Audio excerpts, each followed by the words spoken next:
Hoje, vamos falar sobre a nostalgia. A nostalgia é um sentimento universal. Ela nasce quando lembramos de um tempo em que tudo parecia mais simples. Um cheiro, uma música, um jogo antigo, um filme da infância, todos nos transportam para um lugar de conforto. Em meio à rotina exaustiva e às pressões da vida adulta, revisitar o passado é como um remédio contra a ansiedade do presente. E a indústria cultural percebeu isso. A nostalgia não é só emoção, é um produto. E poucos lugares souberam explorar isso tão bem quanto Hollywood. Bem-vindo ao Café na Matrix. Reboots, remakes, continuações, universos compartilhados. Star Wars, Jurassic Park, O Rei Leão, Gladiador e até mesmo franquias que já haviam encerrado suas histórias foram trazidas de volta. A lógica é clara. Em vez de arriscar no novo, oferece-se o familiar. É mais fácil vender a memória do que criar uma experiência inédita. Por um tempo, essa fórmula funcionou. Rever heróis antigos, assistir a clássicos refeitos com tecnologia de ponta, voltar àquele lugar seguro, parecia irresistível. Mas com o tempo, esse excesso começou a revelar um problema. Quando tudo é nostalgia, já não há espaço para o futuro. A nostalgia em doses pequenas é saudável, ela nos conecta àquilo que já fomos. Mas em excesso, vira prisão. Hollywood, ao transformar o passado em um ciclo infinito de repetições, abriu mão de algo essencial, o risco criativo. Desde os primórdios do cinema e da literatura, imaginar o futuro foi um ato de ousadia. No século XX, quando a ciência ainda engatinhava em muitas áreas, roteiristas e escritores projetavam mundos que pareciam impossíveis. Mas mais do que especulações tecnológicas, essas visões sempre foram comentários sobre o presente. Utopias e distopias não falavam apenas do amanhã, eram críticas disfarçadas do hoje. O cinema, como arte total, tornou-se o palco privilegiado dessa imaginação. Em 1927, Fritz Lang lançou Metrópolis.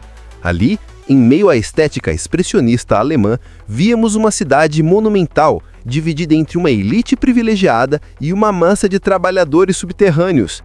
Era o reflexo das tensões sociais da época, mas também uma antecipação das distopias urbanas que ainda hoje nos perseguem. Nos anos 50, em plena Guerra Fria, o cinema americano começou a imaginar o futuro como um catástrofe nuclear ou invasão alienígena. Filmes de ficção científica daquela década não eram apenas entretenimento barato, eram a tradução audiovisual dos medos de uma era marcada pela ameaça atômica e pelo início da corrida espacial. Lovely. What was that a demonstration of, by the way? It started out to be of gravity and it wound up being of centrifugal force, I think. Já nos anos 60, Stanley Kubrick rompeu todas as barreiras. Com 2001, Uma Odisseia no Espaço, ali não havia apenas naves e computadores. Havia uma meditação filosófica sobre a evolução humana, sobre o papel da tecnologia em nossa trajetória e sobre a pequenez do homem diante do infinito. O futuro não era só avanço científico, era mistério, era silêncio, era transcendência. Está me ouvindo, Hal? Afirmativo, Dave. Na escuta. Abra o acesso de veículos, Hal. Me desculpe, Dave. Não posso fazer isso. Qual é o problema? Acho que sabe qual é o problema tão bem quanto eu. Não estou entendendo, Hal. Esta missão é muito importante para eu deixar que você a coloque em risco. Nos anos 80, com a ascensão do capitalismo digital e a popularização da informática, a ficção científica ganhou contornos sombrios. Ridley Scott nos deu Blade Runner, que além de um marco estético do cyberpunk, colocou em pauta a questão mais antiga e mais complexa da humanidade: o que nos torna humanos? Ao criar replicantes que amavam, sonhavam e sofriam, o filme virou espelho de nossas próprias contradições. Eu tenho visto coisas que vocês humanos nem imaginam. Naves de ataque em chamas na borda de Orion. Faróis brilhando na noite perto do portal Tannhauser.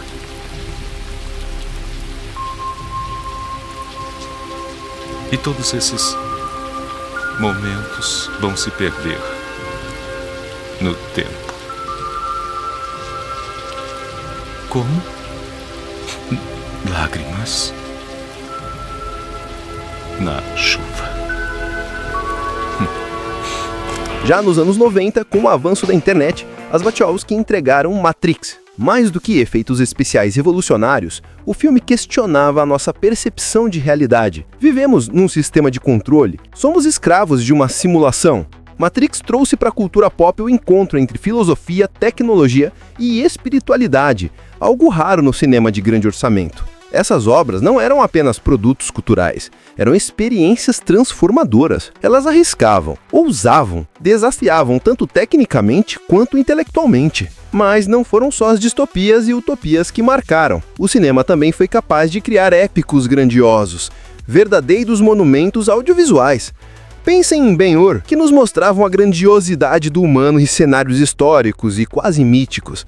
Anos depois, Gladiador reacendeu o gênero, com batalhas que pareciam eternas. Meu nome é Máximos Décimos Meridius, comandante dos Exércitos do Norte, general da Legião Félix, servo leal do verdadeiro imperador Marcos Aurelius, pai de um filho assassinado, marido de uma esposa assassinada, e terei minha vingança, nesta vida ou na próxima.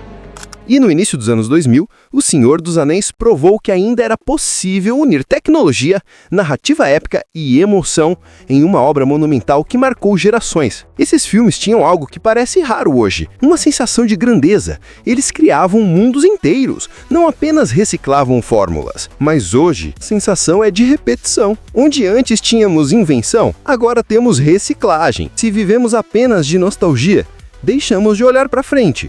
O risco criativo, que já foi o motor do cinema, é trocado pela lógica do lucro garantido. E aí surge a pergunta inevitável: será que o problema é a falta de talento? Ou será que já imaginamos tudo? Essa tarefa foi dada a você.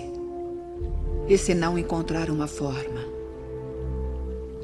ninguém encontrará. Eu sei o que devo fazer. É que eu tenho medo de fazê-lo. Mesmo a menor das criaturas pode mudar o curso do futuro.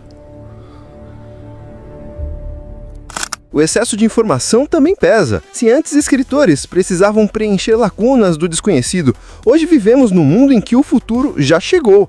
Inteligência artificial, realidade virtual, biotecnologia, viagens espaciais privadas, tudo isso já está entre nós. Como imaginar o futuro se o futuro se confunde com o presente? Talvez por isso o cinema tenha perdido a ousadia, porque o espanto já não está no amanhã, mas sim na banalidade do agora. Mas não podemos esquecer, o cinema só evoluiu quando alguém ousou arriscar. Blade Runner foi um fracasso de bilheteria antes de virar cult.